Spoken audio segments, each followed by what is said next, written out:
I don't know if I'm gonna like the monopod, but we'll give it a shot.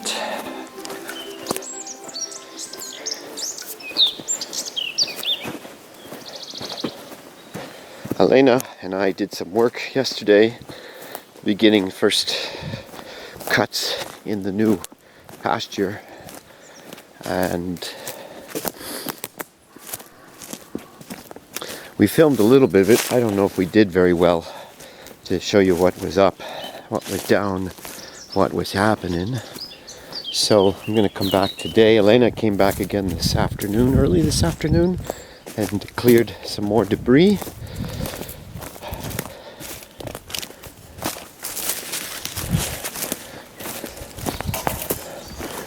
Basically, she cut brooms, sometimes known as escobas, always known as escobas here in Spain. I slashed rose bushes and cleared the opening a little bit. Alright, here's some of the debris. This is more interesting before I hit pause.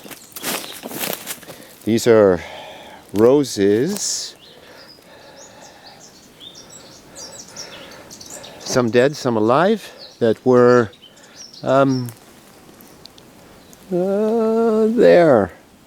there, up in that dead elm tree, olmo tree. I think it's an elm. Olmo here, elm back in the States. I think it's dead. 2 of them, sisters, dead. This one's not doing well either. I think this is a guindo tree, a wild cherry tree. Looks pretty dead to me. There are roses growing in it. No? No, it's not dead. Those are leaves. Okay, partially dead, with a rose just beginning to climb through it.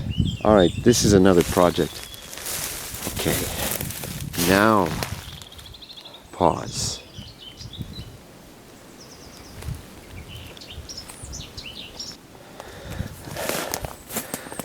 I don't know how much of this I shot yesterday, but this is open.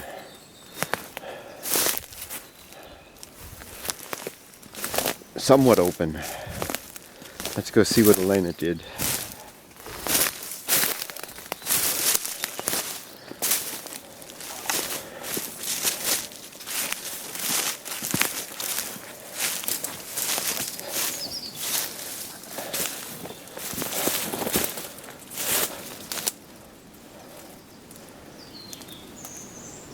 Escobas cut at their base.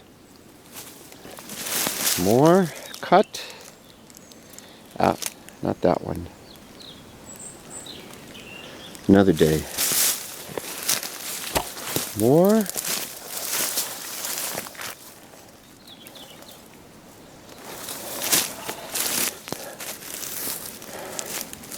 Rose bush coming to life.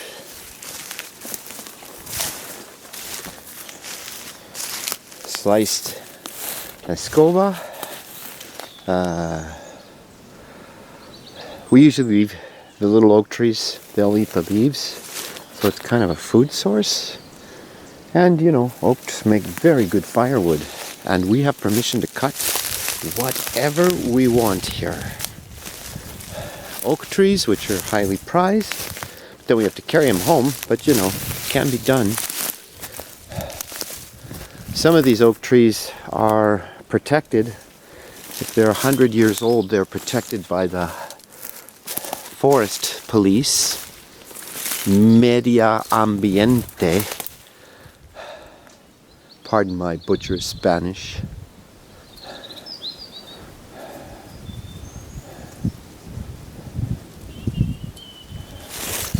So we can't cut any big fat ones, nor do I really want to. Maybe just take some branches. That way it keeps going. This one? Ooh. Who wants to carry that up a mountain? Not me.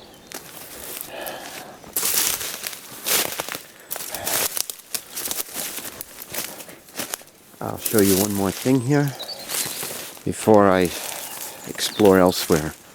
This is the water would come here from what you saw diverted in the irrigation canal pathway I had shown you upstairs, up the mountain.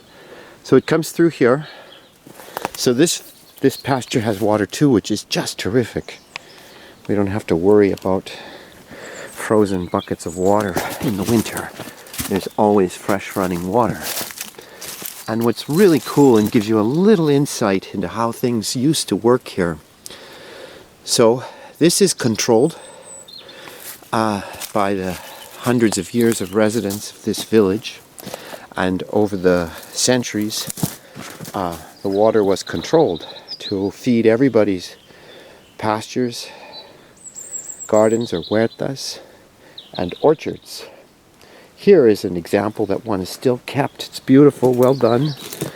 This is a, what'd you call it? A valve. That's the word. The water comes through here. Not now because it's going into my pasture. Through here, blocked, temporarily blocked with soil, sand and stone. It goes through here, and here, I'm going to go this way. Through here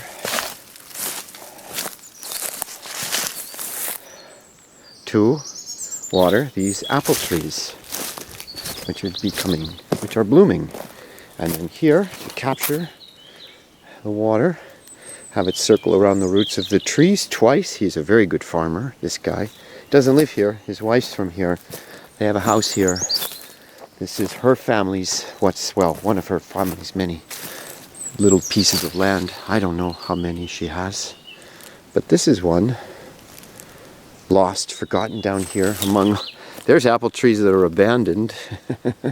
Blooming away. Up there, other pastures, other gardens that are not in use. And this guy takes very, very special care of his wife's family's apple trees.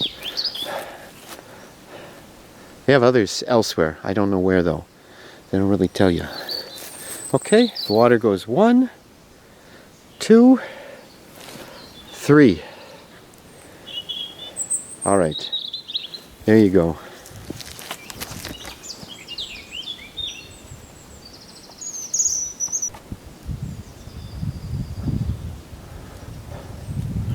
Once we clean a little bit,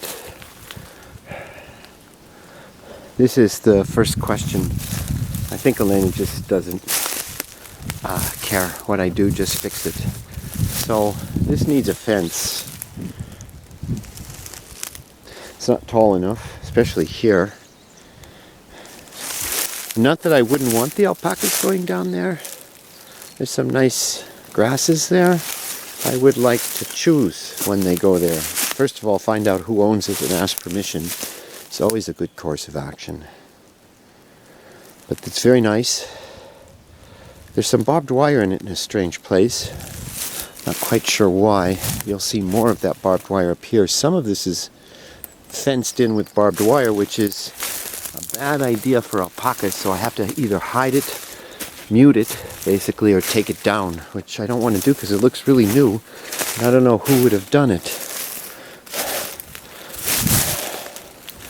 So I'll be careful about that. But see, here it is, look.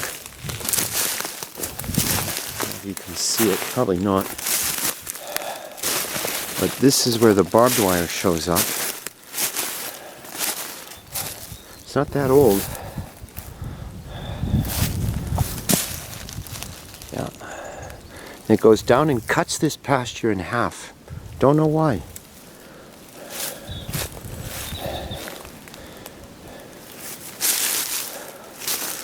So, fence likely from there to, well, you'll see. There's more barbed wire here for whatever reason. And look, this giant oak fell. Amazing. Recent too. Very recent. It might even still be alive in some odd tree-like way with its roots not being completely separated from the earth. Who knows? Or maybe it fell 5 years ago and just grows like this now. Don't know. I don't think it's been down for 5 years, but look at that stone it took with it. Crazy. So this needs a fence. I have sheep fence at the house, although I may use debris, escobas and tree branches, like these can come down. Don't know. Don't know.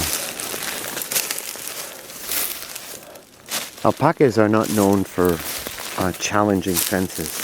So as long as they sense that that's the limit, they will generally not go against it. And here must be the end of the pasture, I'm assuming, because here's more barbed wire. Very serious effort too. Double. 1, 2. Why? Who knows? Who knows? Even with these, this is not common. So somebody put some time and effort into this for reasons unknown to me. So this will be the limit. I will have to do something to mute the effects of this fence.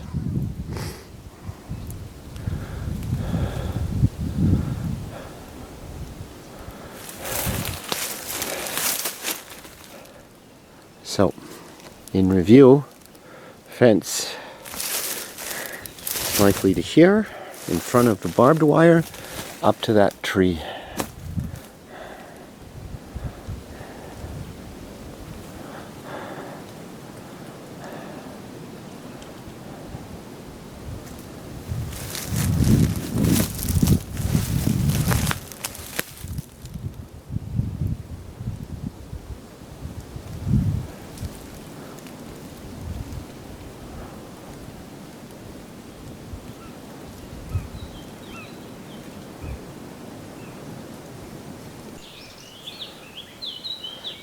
Stone retaining walls, terraces, all through here,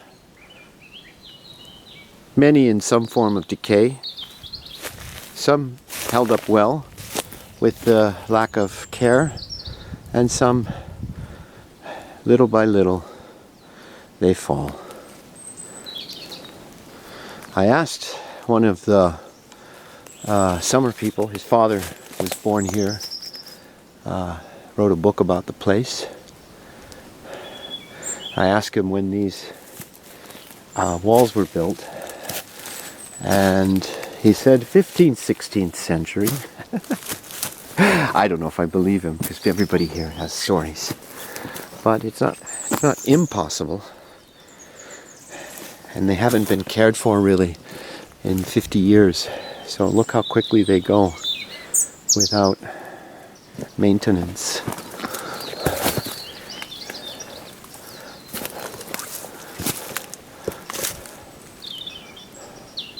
Look at the size of some of these put here. Not these. I assume not these. What do I know though, right? But I bet this fell, right? From there. Yeah. Looks like it's a very nice fit for that.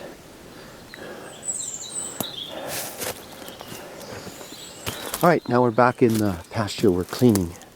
Okay.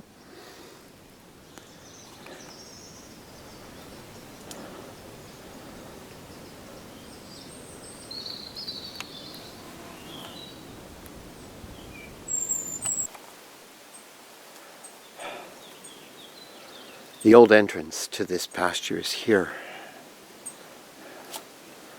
Here's the old bed spring, is what they used many times. Discarded bed springs became doors between pastures. So I am in front of a short retaining wall Here's some perspective.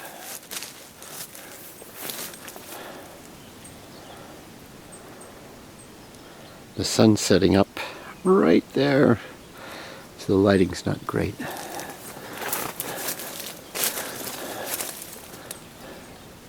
Elderberry, Sauco here in Spain, or Sabuco in this particular village. Among the old folks, they're called Sabucos. This gives you a better, no, it doesn't give you a better perspective. So there's the entrance. How about that? Blends right in with the dead shrubbery.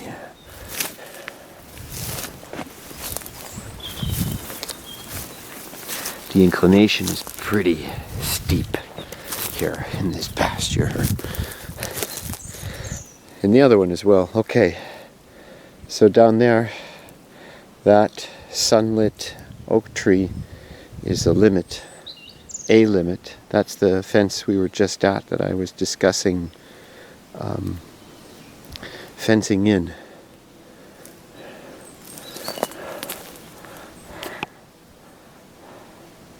Up there is a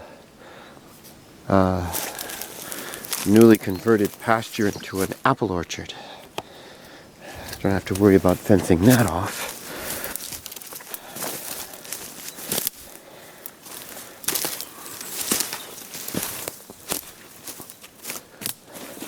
There you go. A retaining wall covered in probably blackberry bushes, I'm guessing. We'll know when they start leaving. Is that what you call it? When the leaves start to bloom. Alright, I think that'll do it. I've got to move some dead, uprooted, slashed brooms